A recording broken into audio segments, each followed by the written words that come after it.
Your own feedback, your own assessment. I would say should have taken somewhat some 10 seconds gap between questions. Mm-hmm. I jumped into the questions immediately. Yeah, that I have written actually. So you should take pause and answer. Like you are like immediately after the question, like Yes, you are I in a very realized hurry it to. midway. Yeah. Adu aitu. What about quality of your answers? I would say somewhere in between, like grammatically I was not fluent. No, grammar is not. English is good. Okay. The communication, that is all good. I'm asking about the content. Content, I would think some questions like define democracy, I would have prepared better answers. And Even development also, you yes. didn't actually define it. You just went on components of development. What True. should be the component of development? See, when we ask definition, you have to define very thoughtfully regarding it. True, sir. So what I felt ಅಂತಂದರೆ see positives ಏನಿದೆ ಅಂದರೆ personality is good, communication is good, you have ability to engage also. You are engaging, like you are ಯಾವುದೇ question ಬಂದ್ರೂ you are able to make sense of it and try to give a good response to it. ಅದು ಇದೆ. But the nature, quality of response, quality of ideas ಏನಿದೆಯಲ್ಲ ಅದಿನ್ನೂ ಸ್ವಲ್ಪ improve ಆಗಬೇಕಂತ ಅನ್ನಿಸ್ತು ನನಗೆ. ಸ್ವಲ್ಪ ಮೋರ್ ಥಾಟ್ಫುಲ್ ಅನ್ನಿಸ್ಬೇಕಾ. ಈಗ for example some new perspectives are missing in your answers basically, right? So ಈಗ ನಾನು ಯಾವುದೋ ಒಂದು ಕ್ವಶನ್ ಕೇಳ್ತಾ ಇದ್ದೆ ಅಂತಂದ್ರೆ like you went on going back to like education reform ಮಾಡಬೇಕು, ಸೊಸೈಟಿ ರಿಫಾರ್ಮ್ ಮಾಡಬೇಕಂದ್ರೆ ಅಫ್ಕೋರ್ಸ್ ಅದಿದೆ ಇಲ್ಲ ಅಂತಂದಲ್ಲ, ಬಟ್ ಪ್ರಾಕ್ಟಿಕಲ್ ಆಗಿ like so we have to answer like how are you going to reform this. There have been like so many social religious reformers in the past. ಇವಾಗಲೂ ಇದ್ದಾರೆ, activist ಇದ್ದಾರೆ, reformers ಇದ್ದಾರೆ. They have been institution, there are NGOs which are working in this direction. There is some kind of behavioral economics put into action in some cases to reform the society.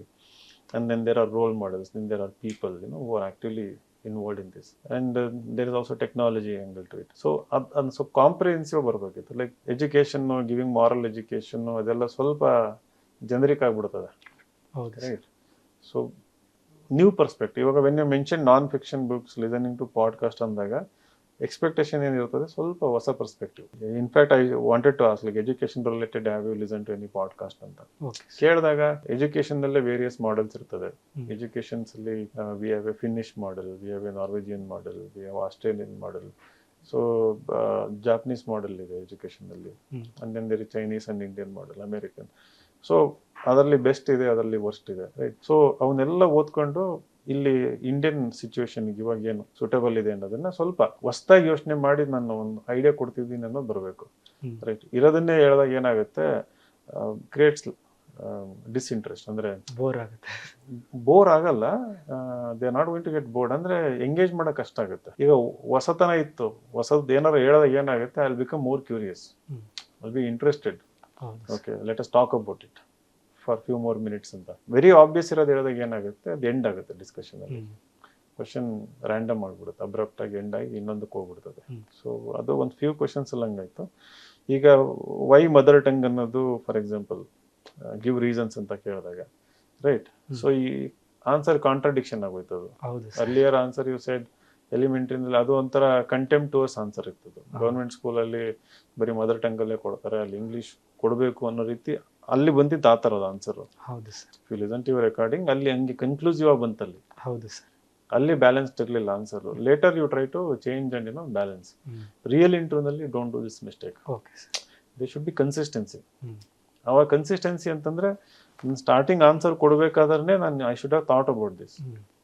ಅದಕ್ಕೆ ಏನು ಮಾಡಬೇಕು, for this reason only keep telling, think of 2 to 3 dimensions. ನಾವು ಒಂದನ್ನೇ ಕೊಟ್ಟು ಅದನ್ನ elaborate ಮಾಡೋದು, drag ಮಾಡೋದಕ್ಕಿಂತ 2 to 3 different perspectives ಕೊಡಬೇಕು. ಅವಾಗ ಏನಾಗುತ್ತೆ, ನೆಕ್ಸ್ಟ್ ಕ್ವಶನ್ನಲ್ಲಿ ಈ ಥರ ಏನಾದ್ರು ಬಂದಾಗ ಈ ಕಾಂಟ್ರಡಿಕ್ಷನ್ ಆಗಲ್ಲ. ನಾನು ಹೇಳಿದ್ನಲ್ಲ, ಅದನ್ನ ಬಿಟ್ಟು ಇನ್ನೊಂದೆರಡು ಪಾಯಿಂಟ್ ಹೇಳಿದ್ದೆ ನಾನು, right? You can go back, right? ಒಂದು ಸೇಫ್ಟಿ ಇರ್ತದೆ. ಸೊ ಇಲ್ಲ ಅಂದ್ರೆ ಏನಾಗುತ್ತೆ, ಒಂದೇ ಹೇಳಿದಾಗ ಅದು ಕನ್ಕ್ಲೂಸಿವ್ ಆಗಿ ಹೇಳಿದಾಗ ಏನಾಗುತ್ತೆ, ನೆಕ್ಸ್ಟ್ ಎಲ್ಲರೂ ಕಾಂಟ್ರಡಿಕ್ಟ್ ಆದಾಗ ಇನ್ಕನ್ಸಿಸ್ಟೆನ್ಸಿ ಆಗುತ್ತೆ. Sometimes you may feel, if you realise that in that moment, confidence ಹೋಗ್ಬಿಡ್ತದೆ. ಸೊ ಹಂಗಾಗ್ಬಾರ್ದು. ಅದು ಒಂದಾಯ್ತು. ಹಾಗೆ education reforms, I was asking like okay what are the ideas and ಅನ್ನೋದು. ಆ್ಯಂಡ್ ನಾನ್ ಫಿಕ್ಷನ್ದು that was really good. The kind of books you mention is really good. And you did really well. ಅಲ್ಲಿ ideas ಅವೆಲ್ಲ ಹೇಳಿದ್ದು.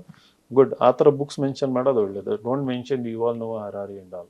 ಇಲ್ಲ sir. So ಈ ಥರದ ಬುಕ್ಸ್ನೇ ಸ್ವಲ್ಪ mention ಮಾಡಿ ಇನ್ನೂ ಸ್ವಲ್ಪ ರಿವೈಸ್ ಮಾಡಿ ಕೋರ್ ಐಡಿಯಾಸ್ನೆಲ್ಲ ಸ್ವಲ್ಪ ಇನ್ನೊಂದು ಸ್ವಲ್ಪ ಇಂಟರ್ನಲೈಸ್ ಮಾಡ್ಕೊಂಡ್ರೆ I think that actually will impact your answers also. ಸ್ವಲ್ಪ ಓದಿದ್ದನ್ನ ಕೇಳಿದ್ದನ್ನ ಸ್ವಲ್ಪ ರಿವೈಸ್ ಮಾಡಿ ಥಿಂಕ್ ಮಾಡ್ಬೇಕು ಅದ್ರ ಮೇಲೆ. ಹೌದು.